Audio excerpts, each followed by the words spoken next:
morning, students. This morning we shall continue with what I was talking to you about, answering your question 4, that is comprehension. Alright?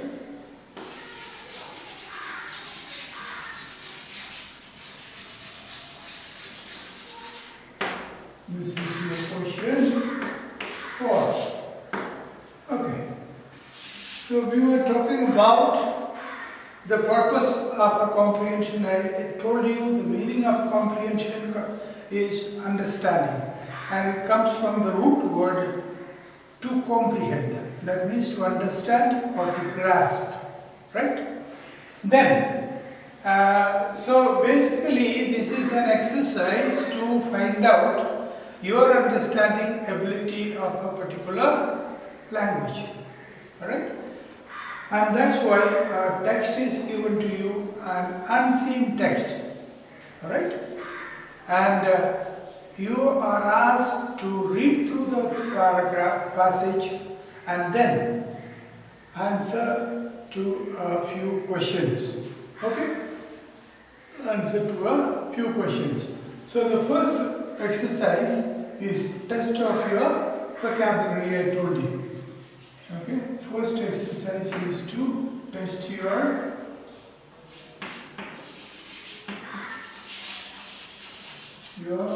vocabulary. Now vocabulary means word power. The number of words you know. So the words that we use in our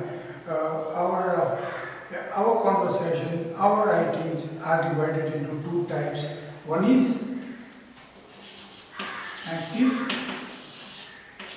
and passive.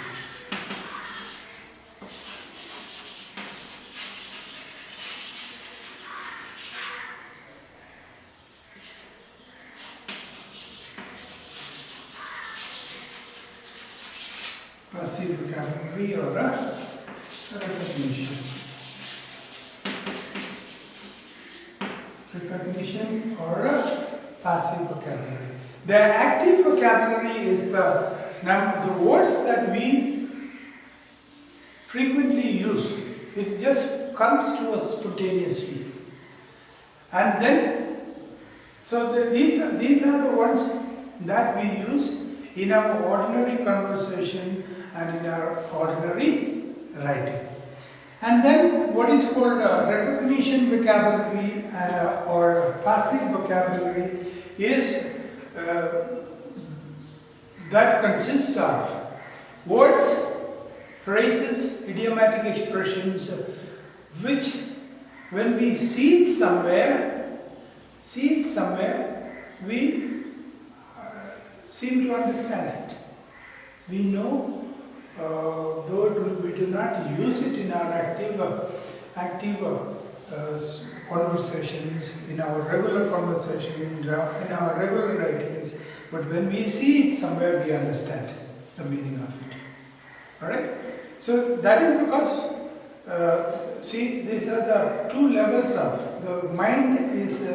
Mind has got the conscious level, subconscious level, and the unconscious level. In the same way, our vocabulary also consists of what is the topmost, the uppermost. That is what we usually use, regularly use in our conversations, in our writing. Then this passive vocabulary is somewhat, it's in our subconscious, which needs to be brought forward. Alright? And when we are doing writing, taking some effort, we use these kind of words and phrases. We look for it. We look up the words in a dictionary or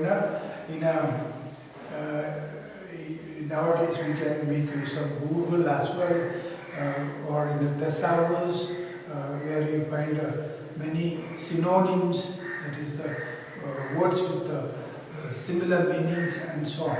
So these are the 2 types of vocabularies. But when we when we talk about this, I was just talking about so basically it is a test to know what is your word power or what is the capacity or what is the vocabulary that you have in a particular language. Now, I told you the tests are given either as a multiple choice question, which is common in all the competitive exams. Competitive exams, like for instance JEE or NEET and so on. Because it saves a lots of time. So you are given 4 options. A word is given and the meanings are also given. 4 meanings. Alright? But there can only be one correct meaning. Okay. So that is one way of assessing your knowledge. It goes faster. All that you are asked to do is either tick or write down the number A to D or circle shade the circle against which is given against each of these. It saves a lot of time in competitive exams. So that is one way of testing your vocabulary multiple choice. Okay. Now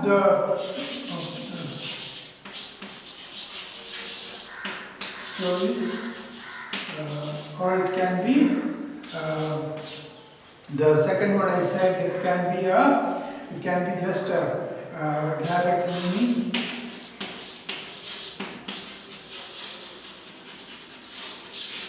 The words are taken out from the passage and like for instance in class 10 you were given 3 words in the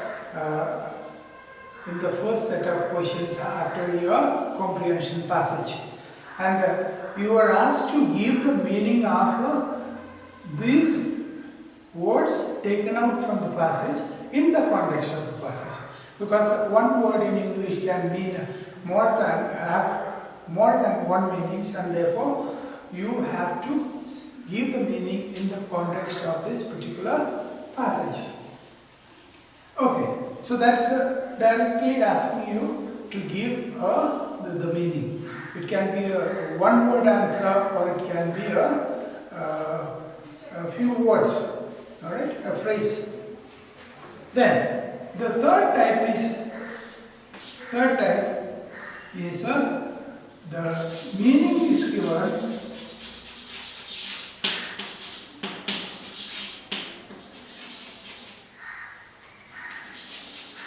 and you find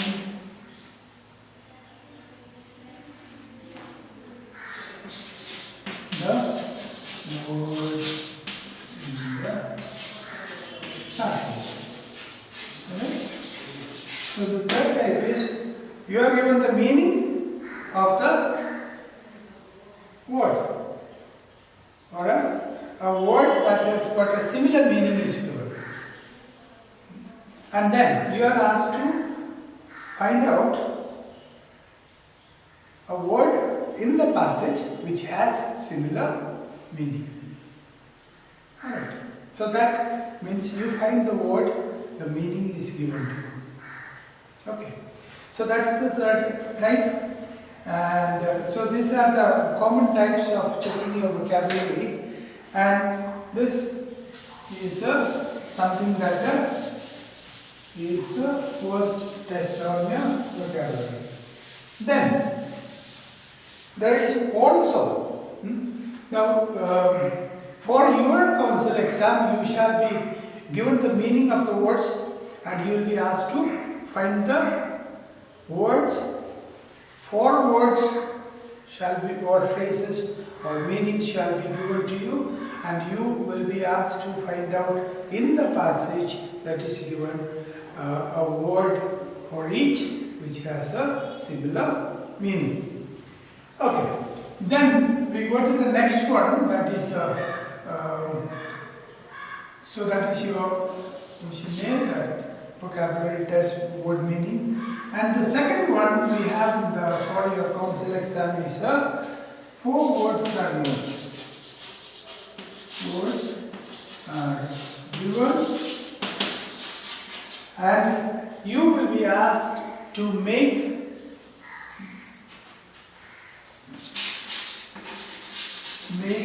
a sentence of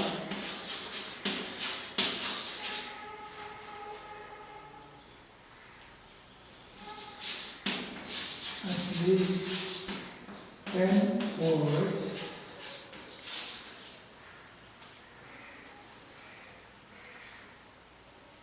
for each of the words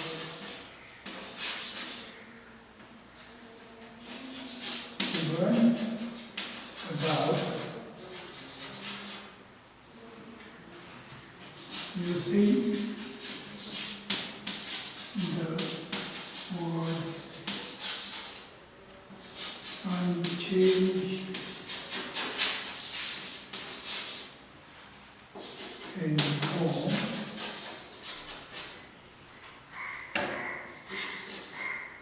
but with difference.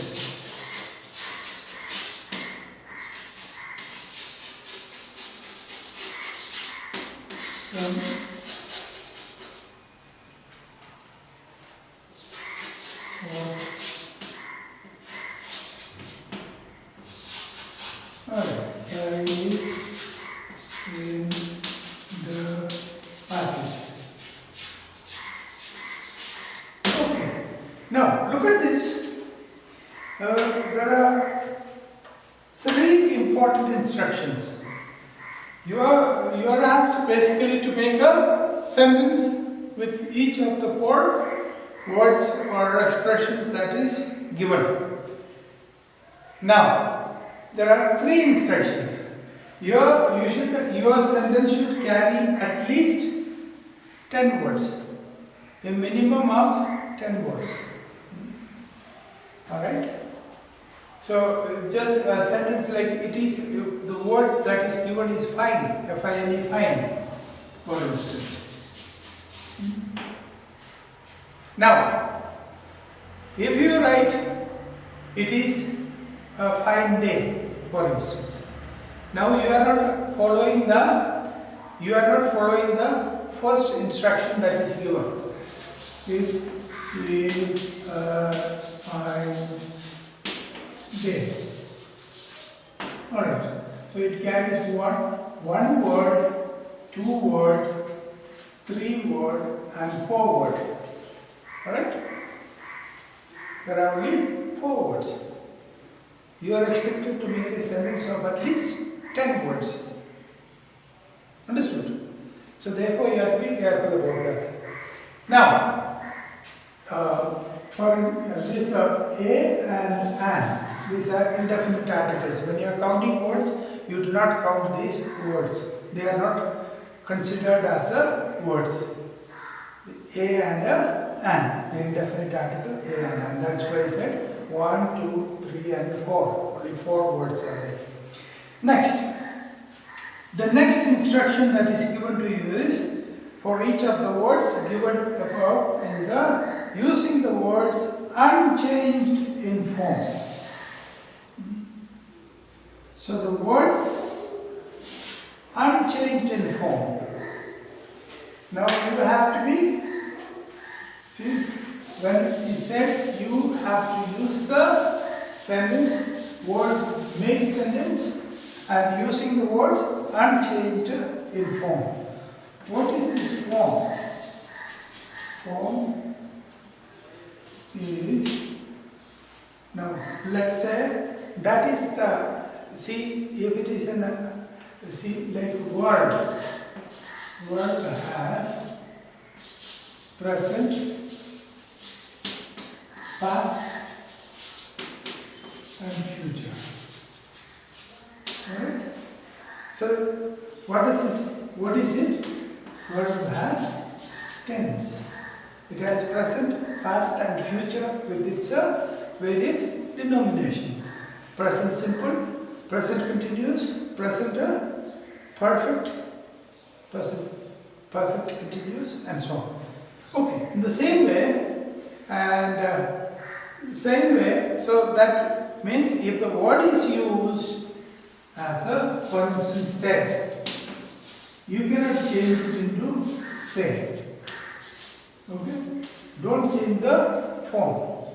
Use the word. If said is the word given, then you use it as a said itself in your sentence. Okay, that is the implication of the correct form. Then we have a word. If it is adjective, you should keep it as an adjective. If it is an adverb, you should keep it as an adverbial form. Okay?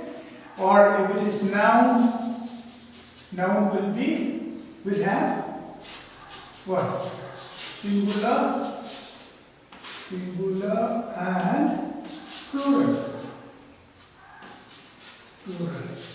With its indicator. So you cannot change singular into a plural, plural into a singular, and so on when you are constructing the sentence. And if the word is in an adverbial form, beautifully, you cannot change it into beautiful adjective. Alright? And if it is an adjective, you cannot change it into its verb form or noun form or adverbial form. So that is what is meant by unchanged in form. Okay? So then the third instruction that is given is, the third instruction that you will find is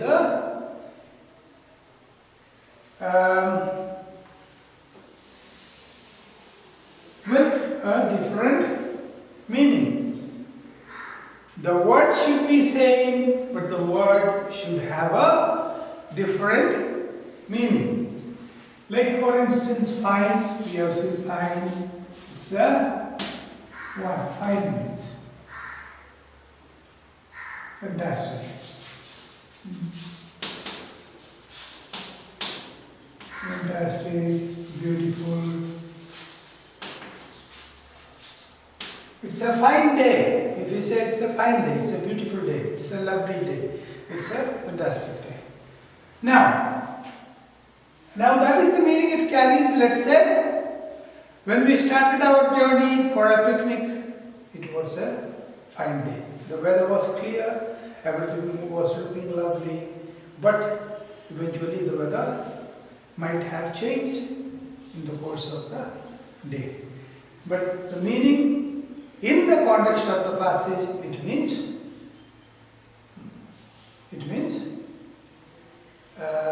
wonderful, good, or great, or beautiful. Now, as I told you earlier, a word in English can have more than one meaning. Now, let's look at what is next. It's a fine day. Here, you have to find another meaning for it, this particular word.